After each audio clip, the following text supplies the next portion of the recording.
Lundi, le Haut Conseil à l'égalité a rendu son rapport. Ce rapport confirme la persistance du sexisme à un haut niveau dans notre société, ce qui explique d'ailleurs que la condition des femmes reste soumise aux inégalités et aux violences. Cet écosystème sexiste impose aux femmes de toujours devoir s'adapter, esquiver, résister. C'est un effort constant.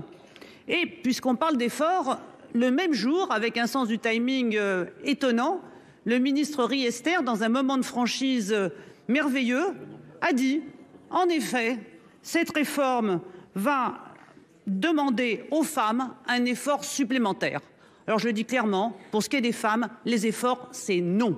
On en fait déjà assez comme ça tout le temps. Alors, vous répétez en boucle que la pension minimum va passer maintenant à 1 200 €. Mais les conditions d'accès à cette pension, celles d'une carrière complète, sont tellement drastiques que justement, elles vont éviter les femmes. Les femmes, justement, ont des carrières hachées.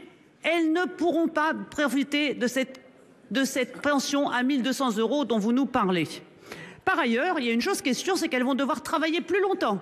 Et non seulement plus longtemps, mais plus longtemps que les hommes qui vont devoir travailler plus longtemps, puisque selon les études des experts, ce sera le double d'un allongement de la durée du travail pour les femmes nées à partir de 1972. C'est un peu compliqué, mais ça prouve quand même que votre réforme accroît les inégalités entre les femmes et les hommes, comme toutes les réformes qui sont supposées être neutres et qui en réalité accroissent toujours les inégalités. Alors puisqu'on parle d'efforts, les femmes en font beaucoup, je l'ai déjà dit, Madame la Première ministre, vous pouvez en faire un.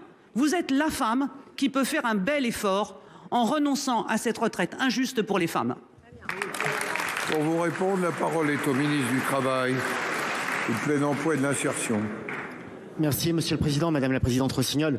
Je ne reviens pas sur les éléments que j'ai donnés en réponse à Madame la sénatrice du groupe communiste précédemment, mais simplement vous dire un certain nombre de choses. La réforme que nous menons est une réforme qui porte des protections pour les femmes. Vous avez du mal à l'entendre, je crois, ou à le concevoir. Mais au-delà des dispositions que nous prenons, il y en a une que je n'ai pas rappelée, qui est que nous avons veillé à ce que l'âge de suppression de la décote soit maintenu à 67 ans, l'âge de suppression de décote d'aujourd'hui, parce que 20% des femmes ont une carrière incomplète et que ce sont l'essentiel de celles et ceux qui vont jusqu'à 67 ans qui justement sont des femmes.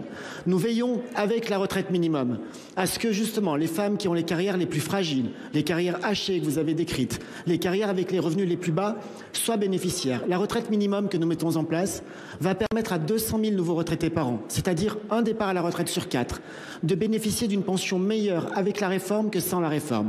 Et les 2/3 de ces bénéficiaires sont des femmes parce que justement, et là je vous rejoins, les femmes sont les plus exposées à la précarité et aux carrières hachées.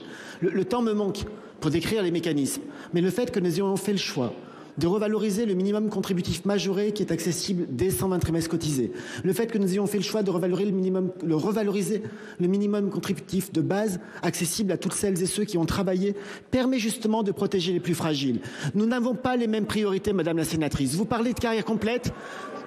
Vous parlez de carrière complète, nous nous adressons justement à celles qui n'ont pas des carrières complètes et qui bénéficieront des revalorisations et des systèmes de protection que nous mettons en place. C'est ça notre priorité. Protéger les plus fragiles, protéger celles et ceux qui sont exposés à la précarité et aux difficultés de carrière. C'est avec cette loi que nous allons le faire et c'est avec ces dispositions que nous allons y arriver.